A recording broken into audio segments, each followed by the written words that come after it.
Your home is one of the largest purchases of your life. Whether you're buying or selling, the more you know about the property you're working with, the better your decisions will be. Shield Foundation Repair President Todd Ivanochko led a panel discussion at the Edmonton Home and Garden Show, discussing the impact of foundation health on home ownership with respect to legal and insurance issues, and how they might affect the overall purchase decision. As you all know, your home is one of the largest purchases of your life.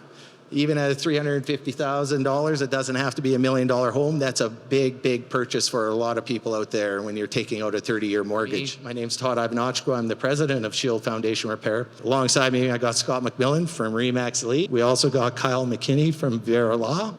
We've got Leo Regan from Acera Insurance. Our topic today, like I said, is the impact of foundation issues on home ownership with respect to buying and selling, and the legal considerations and some of the insurance concerns that we have. What a lot of people like to see is the aesthetic side to it.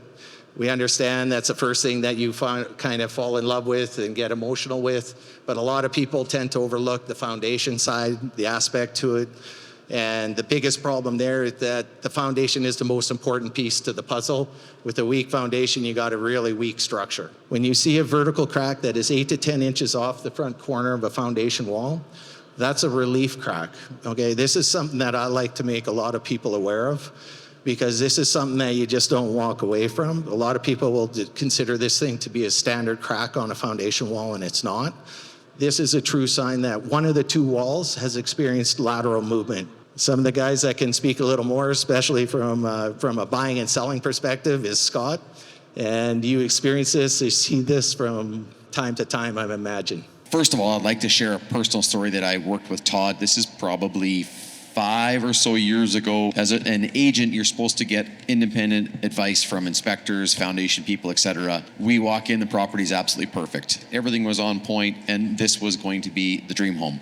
We walked into the basement, and there was a situation where I said, okay guys, the house looks great, everything is fantastic, but what it looked like a honeycomb wall was coming down through the portion, and I thought the foundation was toast. I immediately called Todd and said, hey Todd, like, this is the situation. I had somebody who was not only professional but on point. He came over, I don't know if you remember this situation, but it was something called a cold joint. It's when 2 different pours were made on a foundation wall, and one was just kind of curing a little before the other one. Perfect, house was good.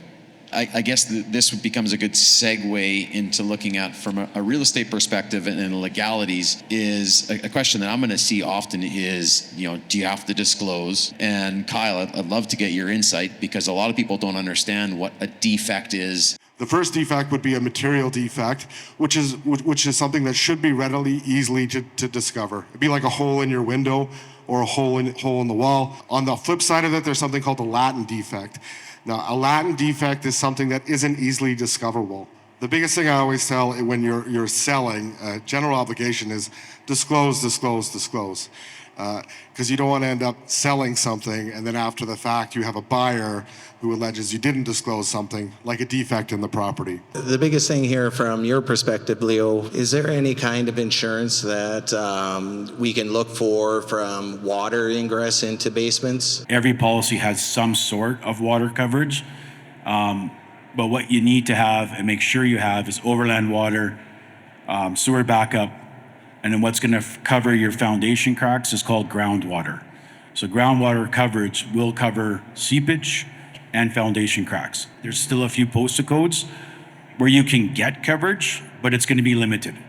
Insurance is all based on stats. That postal code has had some claims, some water claims, or they have a high water table. So it might be limited, but you'll still be able to get some coverage.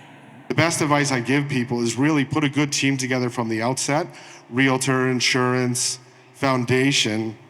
So that's all in place to try to insulate yourself from future issues. I'm a realtor, and as you're going through different homes, you're looking for different signs, etc.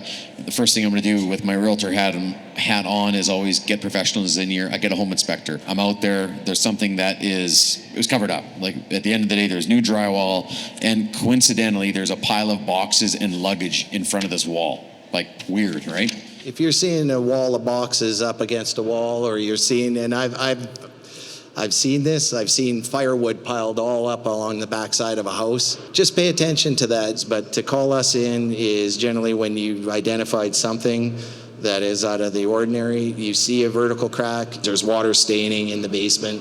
An inspector typically will pick it up with a high moisture meter. And so we get called in to come and do that. Well, you guys, thank you for your time today. We really appreciate it. Thank you. Thank you.